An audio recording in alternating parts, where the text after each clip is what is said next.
What's up, you guys? It's Nesha Nichelle and welcome back to my channel. She see money all around me. I look like I'm the man.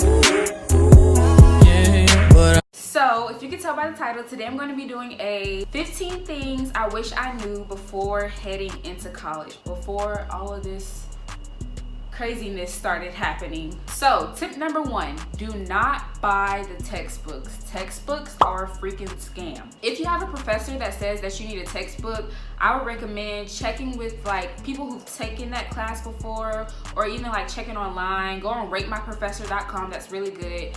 And normally they will tell you if you really needed the textbook. My biology class last semester, my professor said that I needed a textbook, but I really didn't. Like, all of his tests came straight from the PowerPoints and straight from the lectures in class. So me needing a textbook was not really needed. And the textbook was like $300. But I asked a few classmates, I asked a few people who took that class, and I looked online and stuff like that. And they were like, yeah, you really don't need the textbook. He just tells you that, blah, blah, blah, blah, blah. So make sure you really need a textbook before you buy it, because that's extra money. And also, don't buy textbooks like straight out. Normally, you can get them new from the bookstore, but they also have them used on like Check. I think it's check.com. Maybe that's a different one. I don't know. Another thing I wish I knew before coming to college was the less school supplies, the better. Before I came to college, I was like, Mom, you know, I'm gonna need this, I'm gonna need that. Really, all I've needed is my computer, and I'm being super serious because all of my teachers allow me to take notes on my computer. Some teachers don't, so you might need like a binder with some notebook paper in it. But all of the school supplies that you needed in high school or in middle school or even in elementary school, you really don't need them when you come to college. You need some paper, pencils, highlighters, pens, and a computer. That's really all you need. The less school supplies, the better, because you don't want to be the person walking around with a big book bag, and you just really don't need all that stuff. So go to class, you guys. That's my next tip, is to go to class. Your freshman year in college, especially your first semester, is going to be really tempting to skip class. And I will tell you from experience, I have skipped class before, and I feel like the classes I skipped the most last semester are the classes that I could have made better grades in. Now, the classes were pretty difficult, but had I went those days and stuff like that, I could have made better grades. Because I used to skip my biology lecture class because it was a lecture and I just got so bored in it. You can write the notes, and he puts the notes online, so it's super tempting to not go. However, it's some stuff that he says in class that won't be on the PowerPoint or that will be on the test. So it's kind of tricky, but to avoid all the trickiness, just go to class. Unless it's like a serious emergency, it's really not that serious. Just get up out of your bed, whatever you're doing, and just go. My fourth tip would be to make sure your professors know you and get to know your professors. That's really vital in college because you never know when you're going to need them. Like, you can need recommendations, or even as simple as at the end of the semester, and you may need to have an A instead of a B, and you might be sitting at like an 89, and just because you went to office hours, you participated in class, and you made yourself known, they'll normally push you up to that A. But if you're the person sitting in the back of the class, not really saying much, and you have an 89 and you need a 90, they're probably not gonna be as ready to push you up to that A, because it looks as if you didn't put in effort. My next tip is to look at your syllabus, you guys. I know, me being a freshman in college versus me being a senior in high school, you really didn't have to look at your syllabus. Like, in high school, it was just like, okay, I give you the syllabus, blah, blah, blah, blah, blah, really not important. Like, I really could lose the syllabus on the first day of high school and it wouldn't matter. In college, that's completely different. Your syllabus has everything you need to pass that class, and I'll tell you that is the truth. That's the truth. Your syllabus will have the calendar, the attendance policies, how they grade you, how to make an A in a class. It has all of that stuff that you need. Keep up with your syllabus and refer to it. I cannot tell you how many times last semester I would be like, okay, so like I told you, I skipped a few classes before. So I'd be like, okay, so what's our attendance policy? Can I skip this class today? Like, I would go back to see how they graded stuff, academic calendar in there, so it tells you when all your tests are, all your quizzes, all of that stuff. Your syllabus is literally like the key to passing your classes in college. I mean, so for real, do not lose that syllabus, and make sure you like keep up with it and are always checking it. My next tip would be to just plan your classes wisely. Plan them around who you are. Going to class at 8 a.m. in high school is not the same as going to class at 8 a.m. in college, because college is a lot more freedom. So as to where you were going to sleep at 10, p.m. and waking up at 8 a.m. in high school, that's not hard. But in college, you're probably not gonna go to sleep at 10 p.m. So plan your classes around you. If you know you're not a morning person, don't plan at 8 a.m. Don't plan at 9:30. Your first class should probably be at like 12.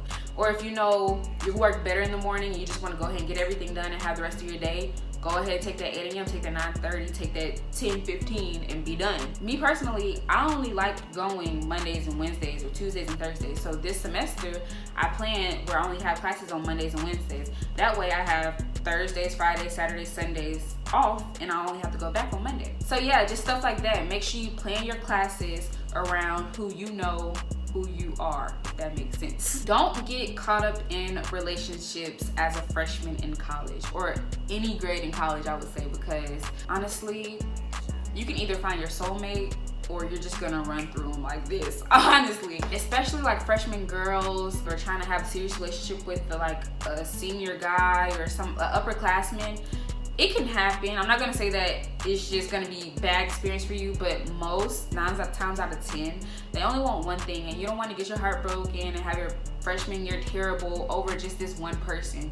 So I would say just try not to get caught up in relationships. Have fun, flirt, do what you do because it's college, but don't get so caught up in one person that you just lose everything, and if something goes wrong, then that just ruins your whole freshman year, because that's no fun. My next tip is networking. Networking is extremely important, and I'm glad that I know that now because I'm still in the younger days of my college career. So now that I know that networking is important, I can carry that and I can network as I go through college. But anyway, there's tons and tons of opportunities to get to know new people. Join organizations, go look and see if you want to be a part of Greek life. If your school is having like an event or a discussion panel or anything, just make sure you go meet new people, because you never know who will take you to where you need to go. You never know who you might need a recommendation from. You never know who might be interviewing you for the job you want. Like, you never know. So just network and get to know people around you. College is like, it's literally a business. Networking is crucial to getting a job after you graduate and to have like going straight into a job. Because a lot of people, believe it or not, they don't go straight into a job after they graduate. Like, it takes them at least a year to find a job that's in your major. But some people, they go straight in because they networked and they had those connections. A lot of people don't get the job because you're qualified. A lot of people get the job because you're qualified and you knew somebody. So make sure you know somebody. My next tip, and I cannot stress this enough, my next tip is to do your best your freshman year. This is extremely important. I promise you guys, do your best your freshman year. It's just like in high school. How they told you do your best as a freshman in high school, it's the same with college, because if you build that foundation while you're taking the same classes that you basically took in high school, because the first 2 years of college is the same classes. You take an American Government, English 1101, math, science, like it's the same classes you took in high school. It's just a little bit harder. So if you make sure that you do your best your freshman year and you build that foundation, then when you get into your classes for your major that are freaking hard, you have a little leeway to, if you need to crack a little, you can crack. Like, you don't have to be like, oh, I need to make an A in this or this is gonna happen. Like, no, your GPA will be fine because you built that foundation your freshman year, and now when you're taking these harder classes, you can still try your best, of course, but it won't be like, oh my gosh, I just need an A unless my GPA is this. No, try your best freshman year, do good your sophomore year, your junior and senior year, you can low-key kind of chill. My next tip is to work smarter and not harder. Use your resources. You pay for, especially if you're living on campus, you pay for everything that's around campus. You pay for your tutors, the library, you literally pay for everything. So don't work yourself harder, work yourself smarter. If you need help in that math class, go to that tutoring session, go to that SI session, go to your professor's office hours. Like, you literally pay for this stuff. It's coming out of your tuition and fees. Therefore, use those resources that are gonna help you instead of draining yourself dry trying to figure this out when you have this person over here who knows it all and you pay for them, but you're not going. Work smarter and not harder. Don't overload yourself with hours. Every class you take has a certain number of hours, and the hours is how many hours you go to that class per week. So right now I'm taking 4 classes and they're each 3 hours. So I take 12 hours, and 12 hours is full time. I have like a lot of people, or a lot of even freshman friends, where especially last semester, they were taking like 17 hours, 18 hours, like, oh, I have to graduate in 4 years and this is the only way I'm gonna graduate in 4 years. I don't know why they did that. Like, I really don't, because a lot of people these days don't graduate in 4 years exactly. It's either like 4.5 years, 5.5 years, somewhere between that. Like, some people just need to smack on an extra semester, some people need to smack on an extra year. It's not about who wins the race as long as you finish. As long as you get your degree, that's all that matters. Because it's like, what are you in a rush for? Don't rush yourself and stress yourself out. How about you take the 12 hours or 15 hours and actually do good in every class? That way you don't have to take it over instead of taking the 18 hours, failing 2 classes, and then having to take 2 classes over, and you should have just took 15 hours in the first place and made the A's in 15 hours. It really doesn't make sense to overload yourself. That leads me into my next tip. An A student in high school is not an A student in college. I learned that myself last semester, because I was an A student, basically an AB student in high school. I'm an ABC student in college for sure. The same methods you might use in high school to study, or I know in high school I barely even studied. I didn't have to study because it just came to me. And I was thinking the same thing in college, but it didn't work out that way. Like, in college you really have to study. And I would suggest at least studying like a week to a week and a half advance from your test, because that cramming stuff, it really makes you feel stupid. Like, yeah, you get some of the information.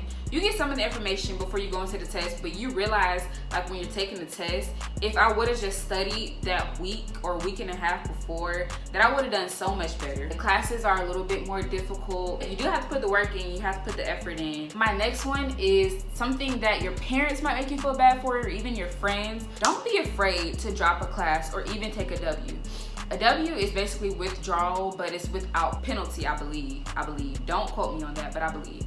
Dropping a class, if you know you're not gonna do well in that class, does more for you than you can ever like imagine. Don't stay in a class that you know you're not prepared for yet. Okay, I'm taking this math class, English, biology, and a chemistry class. If you know you need to drop that chemistry class so that you can focus on biology, math, and English, do it, because you don't want to sit there and make an F or a C in that chemistry class, and it's going to bring your GPA down, and then making a B in all the other classes because you were trying to focus on that one chemistry class. Instead, do good in these 3 classes right here and take this class the next semester when you don't have as much of a load on you. Do what you know is best for you. Rethinking your major is perfectly okay. If you came in here to be a doctor, but then you decided that you want to be a nurse and you want to change from a biology major to a nursing major, or from a chemistry major to a nursing major, then do that. It's really not that big of a deal. Now, I would recommend, if you're going to go from biology to a non-science based major, which would be like English or psychology, I would recommend making that decision early on. Now, normally if you're going from a science to a non-science based major,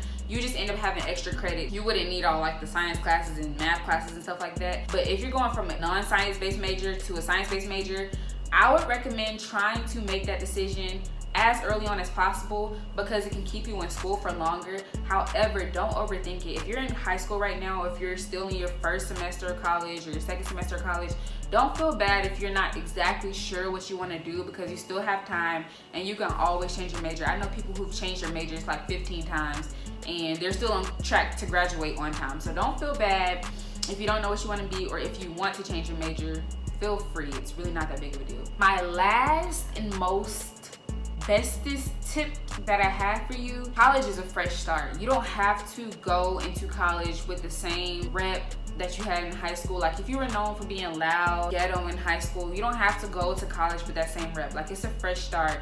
You can figure out who you are, who you want to be, what you want to represent. You don't have to let all the bad or even good memories from high school define who you are in college. If you were this preppy cheerleader in high school, but you want to chill in college, go for it, because the high school doesn't mix with the college. It's literally a fresh start.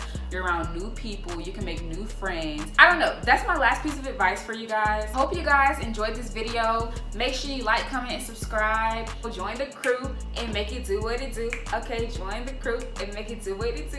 Okay, I love you guys, and I'll see you guys later. Adios, muchachos. I like to cha-cha in a Latin bar, yeah, with a Dominican and reasonable Cayenne.